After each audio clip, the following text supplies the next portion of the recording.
Hello friends. Shashi Agarwal channel के अंदर मैं doctor Shashi Agarwal welcome you all. आशा करती हूँ कि आप सब लोग सेफ हैं, हेल्दी हैं और लाइफ को एंजॉय कर रहे हैं। आज का जो हमारा टॉपिक है for MCQ that is the cash management which is covered under working capital management. This topic is relevant for the UGC at commerce management and also various competitive exam, also relevant for the student of financial management. अगर आपको मेरा ये प्रयास effort जो है सही लगता है तो डू लाइक माय वीडियो, इसको शेयर कीजिए और मेरे चैनल शशि अग्रवाल को सब्सक्राइब।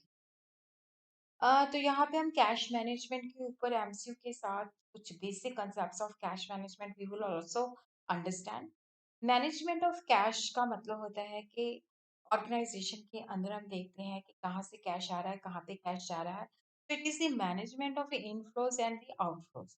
फर्म के अंदर हमने कितना कैश फ्लो है उसको प्रॉपरली मैनेज करना है। देखना है कि कहीं पे भी अगर डेफिशिएंसी है तो वहाँ पे वो कैश जो है भेजा जाए, और अगर हमारे पास सरप्लस है तो उसको हमने किस तरह की सिक्योरिटीज के अंदर जो है इन्वेस्ट करना है ताकि हम अपनी रिटर्न को मैक्सिमाइज कर सकें। इसके पीछे जो ऑब्जेक्टिव होता है कि we should have sufficient cash, ना हमारे पास कम होना चाहिए, ना ही हमारे पास ज़्यादा होना चाहिए, और ना ही ऐसा होना चाहिए कि वी हैव सरप्लस फंड्स और उसकी वेस्टेज करें। तो उसको हमें कहीं ना कहीं मार्केटेबल सिक्योरिटीज के अंदर इन्वेस्ट करना चाहिए ताकि we should have sufficient return. Cash management model William J Baumol's economic order quantity model ये कहता है कि ऑप्टिमम कैश लेवल वहां पे होता है जहाँ पे carrying cost and transaction cost minimum होती है। कैरिंग कॉस्ट जो है that is the cost of holding the cash, और we could say the opportunity cost और the interest foregone on the marketable security. उसी तरह यहाँ पे जो ट्रांजैक्शन कॉस्ट है, ट्रांजैक्शन कॉस्ट का मतलब होता है कि जो हमारी यहाँ पे जब हमने मार्केटेबल सिक्योरिटीज को जब हम कैश के अंदर कन्वर्ट करते हैं तो वहाँ पे जो हमारी कॉस्ट हम incur करते हैं दैट इज ट्रांजेक्शन। तो कैरिंग कॉस्ट और ट्रांजैक्शन कॉस्ट को मिनिमाइज करना, वहाँ पे ऑप्टिमम कैश लेवल जो है डिटरमिन करना। मिलर और कैश मैनेजमेंट जो है ये कम्प्लीटली स्टोकेस्टिक है, जहाँ पे प्रोबेबिलिटी अटैच्ड है, जहाँ पे हम हर चीज़ को एक्यूरेसी के साथ प्रेडिक्ट नहीं कर सकते। वहाँ पे बहुत सारी चीज़ें कांस्टेंट होती थी। तो ये लिमिटेशन यहाँ पे रिमूव हो गई है। यहाँ पे अपर लिमिट और लोअर लिमिट जो है फिक्स की जाती है कि इतना मैक्सिमम कैश रखना है, इतना मिनिमम रखना है। जब कैश बैलेंस अपर लिमिट पे पहुंचता है तो उसको मार्केटेबल सिक्योरिटीज के अंदर इन्वेस्ट किया जाता है। जब लोअर लिमिट पे पहुंचता है तो सेल कर दिया जाता है। हाई और जो लो लिमिट ऑफ कैश है that is kept on the basis of fixed cost which is associated with the security transaction, opportunity cost and degree of fluctuation in the requirement of the cash. Now we will be focusing on the MCQ. In Miller or model of cash management, the lower, upper limit and return point of cash balances are set. Only upper limit and return points are decided. Only lower limit and the return points are decided. None of the above. So the right answer is first one.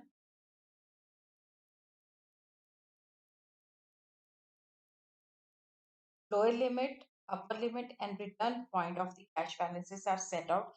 This is the right answer.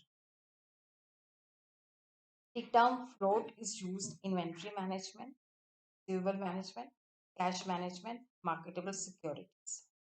So it is used in cash management. जैसे हम किसी को check issue करके देते हैं तो immediately अपनी cash book के अंदर जो है हम एंट्री कर देते हैं। लेकिन पासबुक के अंदर एंट्री तब होती है जब वो बंदा जो है वहाँ पे चेक प्रेजेंट करता है।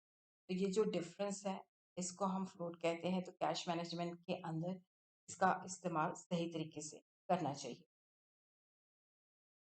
The term net 30 employees, the customer will make payment exactly on the 30th day, before the 30th day, not later than 30th day, none of the above. So the right answer is not later than 30th day. William J. Baumol's model management determine the optimum cash level where the carrying and transaction costs are maximum, minimum and medium and none of the above. ये मैंने आप लोगों को पहले भी बता ही दिया है। तो ये जो क्वेश्चन है राइट आंसर जो है that is minimum. This is the right answer.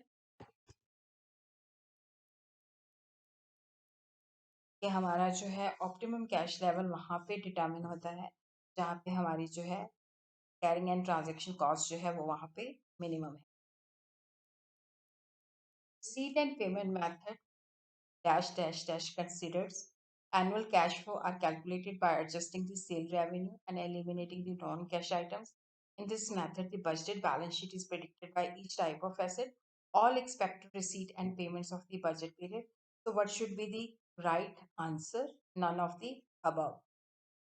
तो हम यहाँ पे देखते हैं all expected receipt and payment for the budget period. ये जो है कैश बजट के मेथड्स हैं।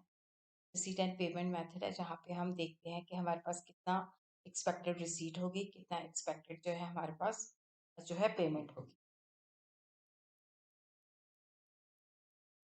The objective of concentration banking जो होती है डिफरेंट रीजन्स के अंदर होती है। Reduces the period between the time a customer bills in his remittance and the time when they become spendable funds within the company. Eliminate the time between the receipt and remittance by the company and deposit in the bank, maintaining a zero balance and none of the above. So the right answer is reduces the period between the time a customer mails his remittance and time when they become spendable funds with the company. Right answer.